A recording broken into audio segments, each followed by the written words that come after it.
नमस्कार आदाब दोस्तों, मैं हूं अयाज। ए टू जेड इंडिया न्यूज़ में आज हम कासगंज जनपद में आई बाढ़ग्रस्त इलाके की चर्चा करने वाले हैं, जहां आज सूचना ये मिली है कि बाढ़ग्रस्त इलाका जो कादरगंज क्षेत्र का बरौना गांव है, जहां पर एक बार फिर कटान होने की सूचना मिली है, जहां जिलाधिकारी हर्षिता माथुर कासगंज ने आज वहां निरीक्षण भी किया है और इसकी पल पल की अपडेट के लिए वहां समाज सेवा के रूप में लगातार काम कर रहे समाजवादी पार्टी के राष्ट्रीय प्रवक्ता अब्दुल हफीज़ गांधी साहब लगातार उस पर नज़र बनाए हुए हैं और शासन प्रशासन तक सारी अपडेट्स पहुंचा रहे हैं। मेरे साथ स्टूडियो में मौजूद हैं। स्वागत है सर आपका। मैं ये जानना चाहूँगा, जिस तरह से बरौना के आज फिर हालात बिगड़ते हुए नज़र आ रहे हैं, क्या लग रहा है और क्यों ऐसा हो रहा है? देखिए, बरौना में ये हालात काफ़ी दिन से बने हुए हैं। एक दो दिन पहले लग रहा था कि हालात काबू हो गए हैं, लेकिन अब ऐसा लग रहा है कि जो गांव का पूर्वी क्षेत्र है उसके अंदर कटान लगातार जारी है। जो कच्चे मकान थे गंगा के किनारे वो ढह रहे हैं और एक पक्का मकान है जो प्रेम राज का है वो भी पूरी तरह से कटान के खतरे में है। वहाँ नींव तक जो है पानी पहुंच चुका है और एक किनारे को वो काट रहा है। हालांकि सिंचाई विभाग वहाँ प्रयास कर रहा है बचाने के, परक्यूपाइन डाले जा रहे हैं, वहाँ बैम्बू क्रेट डाली जा रही है, लेकिन मकान के पास 30 फुट गहरा मतलब एक तरह से कटान बन चुका है। तो सिंचाई विभाग को भी काफ़ी कठिनाइयों का सामना करना पड़ रहा है। हालांकि सिंचाई विभाग पूरा काम कर रहा है, जिला प्रशासन पूरा लगा हुआ है वहाँ पर, लेकिन आप जानते हैं कि पीछे से गंगा में पानी छोड़ा जाता है, बैराज से पानी छोड़ा जाता है, पहाड़ों से पानी छोड़ा जाता है। और हुआ ये है कि पिछले एक दो दिन पहले लग रहा था कि हालात पे काबू पा लिया जाएगा, लेकिन कल रात से मैं समझता हूँ कि दोबारा से हालात बिगड़ने शुरू हो गए हैं। और अब हालात ये है कि जो प्रधान हैं वहाँ के पप्पू बघेल जी, उनके घर की तरफ और जो उनका घर जिस तरफ गांव में है वहाँ पर कटान जारी है। अच्छा, मैं ये जानना चाहूँगा, जिस तरह से कटान हो रहा है तो पहले जो स्टंट लगाए गए थे उसी जगह से कटान दोबारा हो रहा है या फिर कोई और नई जगह वहाँ पर बनाई गई? देखिए, 19 स्टड लगाए गए थे पिछले साल जहाँ कटान हुआ था उसके इर्द गिर्द, जिसमें से करीब 4, 16, 17, 18, 19 ये स्टड बिल्कुल तबाह हो गए हैं, बर्बाद हो गए हैं, गंगा जी के अंदर समा गए हैं। तो जब ये स्टड बर्बाद हो गए तो ये जो गंगा जी का जो प्रवाह है उसको रोकने में नाकाम रहे, और फिर गंगा जी का जो प्रवाह है वो क्योंकि अब ये स्टड रोक नहीं पा रहे हैं तो गंगा जी का प्रवाह जो है वो गांव की तरफ हो गया। तो गांव का जो पूर्वी क्षेत्र है, क्योंकि ये जो स्टड लगे हुए हैं गांव के पश्चिम में लगे हुए हैं, तो अब जब 4 स्टड नहीं रहे तो उनसे जो पानी टकरा रहा था, अब वहाँ टकराव कुछ है नहीं, तो पानी सीधा पूर्वी क्षेत्र की तरफ जा रहा है। और पूर्वी क्षेत्र में गांव के जो नज़दीक घर बने हुए हैं वो या तो मढ़ैया हैं या फिर कच्चे घर हैं जो बहुत आसानी से ढह जा रहे हैं। कुछ पक्के घर लोगों ने पैसा उधार लेकर ज़मीन बेचकर बनाए थे, उनके घर भी जो है वो उनका जो अस्तित्व है वो भी उनके घरों का खतरे में पड़ा हुआ है। तो आज बहुत भयावह स्थिति बरौना में बनी हुई है। जिस तरह से ये तस्वीरें हम देख रहे हैं, इस तस्वीर में आप देख रहे हैं जिस तरह से ये हालात बिगड़ते हुए नजर आ रहे हैं, और हाल ही में ग्रामवासियों ने जाम लगाया था, मैनपुरी बदायूं हाईवे को जाम कर दिया था, तो कहीं ना कहीं ग्रामीणों में चिंता तो साफ झलक ही रही थी और कहीं ना कहीं दहशत भी बनी हुई थी। जिला प्रशासन इतनी कोशिशें कर रहा है लगातार, क्यों कामयाबी मिल पा रही है ऐसे में? देखिए, पहले तो मैं ये बताना चाहूँगा कि आज बरौना के अंदर बहुत ही एक दुखद माहौल था। औरतें रो रही थी क्योंकि उनके मकान की ढह रहे थे, और कुछ लोग जो है सुरक्षा के लिहाज से अपने मकानों का सामान निकालकर दूसरी जगह ले जा रहे थे। अगर उनके कहीं घेर है या कहीं पर और मकान बना हुआ है तो उस जगह वो रख रहे थे। तो आज बहुत ही दर्दनाक एक तरह से माहौल था बरौना के अंदर।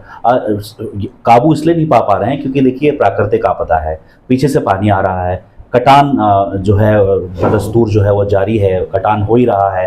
हालांकि सिंचाई विभाग अपनी तरफ से पूरी कोशिश कर रहा है, लेकिन पानी का जो बहाव है वो बहुत तेज़ है। गंगा के अंदर जो करंट है वो अब गांव की तरफ हो गया है। एक और कारण जो हम सिंचाई विभाग के अधिकारियों से बात करते हैं, कचला पे जो पुल बना है, उस पुल के बनने से क्या है कि जो वहाँ के ठेकेदार थे, बदायूं की तरफ सारा का सारा रेत डाल दिया गया और जो कासगंज की तरफ है वो नीचा पड़ गया।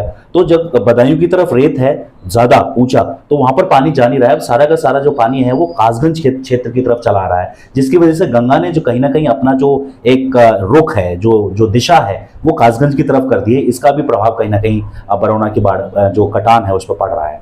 अच्छा अब्दुल हफीज़ गांधी जी, ये जानना चाहेंगे, जिस तरह से एक 35 किलोमीटर का दायरा है कचला से यहाँ तक के लिए जो गंगा जी सफर तय करती है, लेकिन रफ्तार पानी की अभी कम नहीं हो रही है, ऐसा क्यों?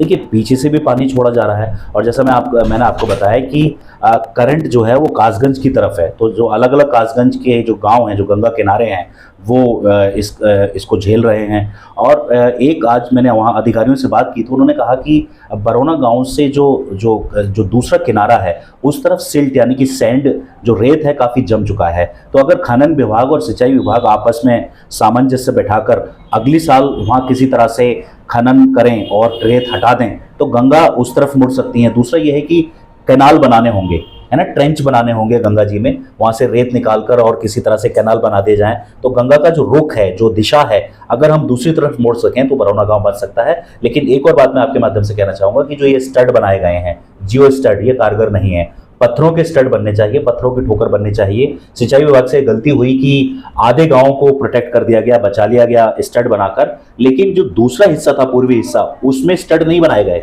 उसको छोड़ दिया गया। तो सारा का सारा जो गंगा का जो कटान है वो पूर्वी क्षेत्र में हो रहा है जहां स्टड नहीं है। तो मैं तो सिंचाई विभाग से, सरकार से और आपके माध्यम से माननीय मुख्यमंत्री जी से और सिंचाई मंत्री जी से कहूंगा कि बरौना गांव के लिए नया एक प्रोजेक्ट तैयार करें कि जो पूर्वी क्षेत्र है उसको एक तरह से प्रोटेक्ट कर लिया जाए, ढक दिया जाए, और अब जियो स्टड ना बनाया जाए, अब वहां पर पत्थरों के स्टड बनने चाहिए, पत्थरों की ठोकर बननी चाहिए। अच्छा, आज के जो हालात हैं, जहां जिलाधिकारी हर्षिता माथुर ने और तमाम अधिकारियों ने वहां पर आज दौरा किया है, निरीक्षण किया है, तो उनसे आपकी बात हो पाई है? उन्होंने क्या आश्वासन दिया है ग्रामवासियों को, आपको? देखिए डीएम साहिबा से तो मेरी बात नहीं हो पाई है, लेकिन एसडीएम पटियाली कुलदीप सिंह जी से और जो नायब तहसीलदार है अरविंद गौतम जी से मेरी बात हुई है। ये दोनों अधिकारी, मुझे तारीफ करने में कोई गुरेज नहीं है, ये पूरे दिन वहाँ पर रहते हैं और पूरा काम कर रहे हैं। तो डीएम साहिब आई थी, आज एडीएम साहिब भी आए थे। तो ये लोग, जो जिलाधिकारी हैं और जो प्रशासन है, पूरा निरीक्षण कर रहा है, अपनी नज़र वहाँ पर बनाए हुए है। लेकिन जो ज़्यादा काम करना पड़ रहा है वो सिंचाई विभाग को करना पड़ रहा है। जो सिंचाई विभाग के ठेकेदार हैं वहाँ पर लगे हुए हैं, और जो भी संभव कोशिश हो सकती है उन लोगों से वो लोग कर रहे हैं। लेकिन फिर भी मैं कहूँगा कि जब तक स्टड नहीं बनेंगे, जब तक पक्का बांध नहीं बनेगा, तब तक बरौना की ये समस्या साल दर साल चलती रहेगी। अभी क्या हो रहा है कि हम बहुत पैसा झोंक रहे हैं, करोड़ों रुपए हम बरौना गांव को बचा रहे हैं, लेकिन यही पैसा हम प्लानिंग के साथ अगले साल बांध बना लेते, या पिछले साल अगर हम पूरा गांव बांध से ढक देते, चारों तरफ बांध बना देते, तो शायद जो बरौना में आज स्थिति है वो स्थिति पैदा ना होती। तो अगले साल के लिए हमें समझता हूं कि एक पूरा प्रोजेक्ट बनाना चाहिए सिंचाई विभाग को, और पूरे जिला प्रशासन को इस पर बैठना चाहिए कि बरौना जैसे और भी गाँव हैं,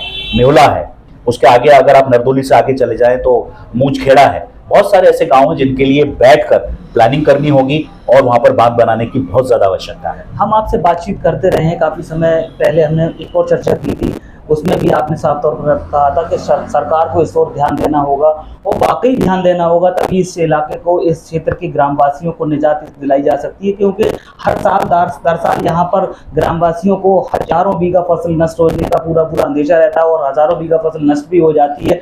तो ऐसे में लगातार आप शासन प्रशासन से मांग कर रहे हैं, लगातार जिला प्रशासन कोशिश कर रहा है, लेकिन ग्रामवासियों को कहीं से कोई किसी तरह का भी, हमें इस तरह का कोई ऐसा नहीं लगता इस समस्या से निजात मिलने वाली है।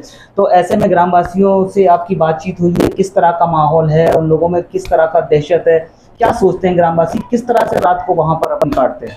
देखिए ग्रामवासियों में काफ़ी डर है, क्योंकि बिल्कुल मुहाने पे कटान हो रहा है, बिल्कुल करीब कटान हो रहा है। तो आप समझ सकते हैं कि कैसे नींद आएगी, कैसे चैन आएगा।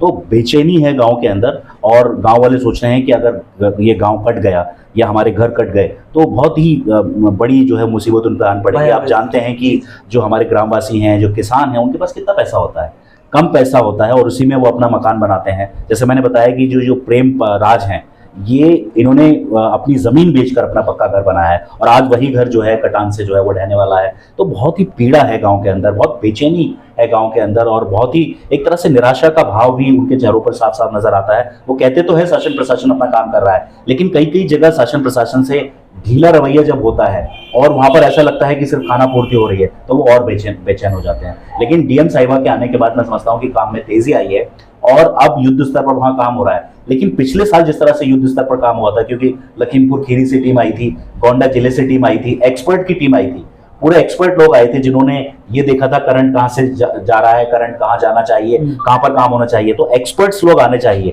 आज ठेकेदार वहां काम कर रहे हैं, ठेकेदारों को इतनी नॉलेज नहीं होती है, टेक्निकल जो नॉलेज है वो ठेकेदारों को नहीं होती है। तो मैं समझता हूँ कि एक्सपर्ट टीम बुलानी चाहिए, गोंडा से या लखीमपुर खीरी से, या जहां जहां इस तरह के अनुभव पहले हो चुके हैं वहां से सरकार को टीम बुलानी चाहिए, और बरौना पे बहुत ज्यादा काम करने की आवश्यकता है। लेकिन मैं और भी जो प्रधान हैं उनसे कहूंगा कि आप मनरेगा के जरिए जो आपके वीडियो हैं संबंधित ब्लॉक के, उनसे बात कीजिए और मनरेगा के जरिए जो आपके बांध बने हुए हैं उनको और मजबूत कराइए, या जहां बांध नहीं है वहां मनरेगा के जरिए बांध बनाइए। क्योंकि ग्राम प्रधानों की भी ये जिम्मेदारी बनती है कि अपने गांव की सुरक्षा की जाए। सिंचाई विभाग अपना काम कर रहा है, जिला प्रशासन अपना काम कर रहा है, लेकिन जिन जिम्मेदार लोगों को हमने यानी प्रधानों को या उप प्रधानों को हमने चुना है, उन लोगों की भी जिम्मेदारी बनती है कि मनरेगा के जरिए वो थोड़ा सा कच्चा बांध बनाने की कोशिश करें तो उनके गांव को भी बचाया जा सकता है। बिल्कुल जिम्मेदारी की बात यहाँ पर अब्दुल हफीज गांधी साहब स्टूडियो में करते हुए नजर आ रहे हैं, और यहाँ पर हम भी राजनीति से हटकर तमाम ये चर्चा जो हमने की है शासन प्रशासन से यही अपील करते हैं कि इस क्षेत्र में ध्यान दिया जाए और कहीं ना कहीं टेक्निकल लोगों को बुलाकर यहाँ पर इस समस्या से निजात दिलाई जाए। एक बात और मैं जानना चाहूँगा अब्दुल हफीज गांधी साहब, जिस तरह से ये कटान हो रहा है, ग्रामीण जो भी ग्रामवासी हैं घर से बेघर हो रहे हैं या रात में अपनी किस तरह से नींदें उनकी होती हैं पूरी, और जलभराव भी हो रहा होगा जगह जगह जो आप तस्वीरों में देख रहे हैं, जिस तरह से जलभराव की जो तस्वीरें सामने आ रही हैं, तो यहाँ पर मच्छरों का और तमाम बीमारियों का खतरा बना हुआ है। तो आपकी स्वास्थ्य विभाग को लेकर के क्या राय है? देखिए, जिन गांवों में भी मैं गया हूँ, बिल्कुल आपने सही सवाल पूछा है कि जब जल भराव होता है तो बीमारियों का खतरा बढ़ता है, पशुओं को भी बढ़ता है और लोगों का भी खतरा बढ़ता है। तो जिन जिन गांवों में गया हूँ मैंने स्वास्थ्य विभाग की कोई भी टीम नहीं देखी है। तो अगर कासगंज के सीएमओ ये हमारा जो चर्चा है वो देख रहे होंगे, तो मैं कासगंज के सीएमओ से कहूँगा कि आप इन गाँवों में जो गंगा कटान से प्रभावित हैं उन गाँवों में अपनी टीम भेजें। और एक और चीज़ मैं अयाज जी आपसे कहना चाहूँगा कि बहुत दिन पहले मैंने खबर पड़ी थी कि डीएम साहिबा ने एक आदेश दिया है लेखपालों को और तहसीलों को कि आकलन करा लें जो फसलें बर्बाद हुई हैं। मैं ये देख रहा हूँ कि अभी किसी तरह का कोई आकलन नहीं चल रहा है। किसानों को बहुत ज़्यादा नुकसान हुआ है, बरौना को नुकसान हुआ है, बड़ी बगवास को नुकसान हुआ है, नवाबगंज नगरिया को नुकसान हुआ है, गंगा पार आप चले जाइए, ओम नगरिया है, हिम्मतनगर बजेरा है, रिकेरा है, गठोरा है, नगला तिलक है, बहुत सारे ऐसे गांव हैं जिनको नुकसान हुआ है। क्योंकि छोटे से प्रोग्राम में मैं उन गाँव को गिना नहीं सकता हूँ, लेकिन सैकड़ों ऐसे गाँव हैं जो गंगा की बाढ़ से पटियाली तहसील में प्रभावित हैं। तो अगर यहाँ पर तहसीलदार, अगर एसडीएम, अगर लेखपाल मुझे सुन रहे हो तो आप सर्वे करा लीजिए। गाँव में जो फसल है, मूंगफली की फसल है, मक्का की फसल है और भी बहुत सारी फसलें हैं वो बर्बाद हो चुकी हैं। अगर किसानों को मुआवजा सरकार दे देगी तो ये किसानों के हित में होगा। दोनों ही बातें आपने बहुत ही महत्वपूर्ण की हैं और हम भी A to Z India news के माध्यम से उस जिला प्रशासन से, सीएमओ से यही अपील करेंगे कि इस इलाके में जहाँ जहाँ पानी की जो कटान हो रहा है, जहाँ जहाँ जलभराव की स्थिति है, वहाँ स्वास्थ्य विभाग की टीमें भेजें और वहाँ पर ग्रामवासियों को टेस्टिंग कराएं। लगातार वहाँ पर स्वास्थ्य विभाग की टीम काम करती रहेगी तो उनको ग्रामवासियों को कम से कम इस तरह की बीमारियों से कहीं कहीं राहत मिलने की पूरी संभावना रहेगी। और दूसरी तरफ गांधी जी, आपने ये कहा कि जिस तरह से मुआवजा मिलने की बात है और जिलाधिकारी ने ये बात कही भी है कि मुआवजे के लिए वहाँ का आकलन कराया जाए फसलें जो नष्ट हुई हैं, तो हम भी यही अपील करते हैं। और जनप्रतिनिधियों से भी हम ये अपील करते हैं, जो भी जनप्रतिनिधि हैं, चाहे वो ग्राम प्रधान हो, चाहे वो विधायक हो, चाहे वो एमपी हो, एमएलए, जो भी है जो आगे आ सकते हैं, या जो समाज सेवी हैं जिस इलाके में जो ज़्यादा से ज़्यादा समाज सेवा करने के लिए उनके संगठन काम कर रहे हैं, तो इस इलाके के लिए गौर करें और यहाँ जो राहत सामग्री या राहत की जो भी चीज़ें हैं वहाँ पहुँचाई जाए। तो ऐसी खबरों को देखने के लिए A to Z India news के साथ बने रहें और A to Z India news की सभी खबरों को ज़्यादा से ज़्यादा शेयर कर दिया करें, जिससे कि ज़्यादा से ज़्यादा लोगों तक सही और सच्ची खबरें लोगों तक पहुंचती रहें और इस इलाके की जो राहत सामग्री है उन लोगों तक पहुंचती रहे।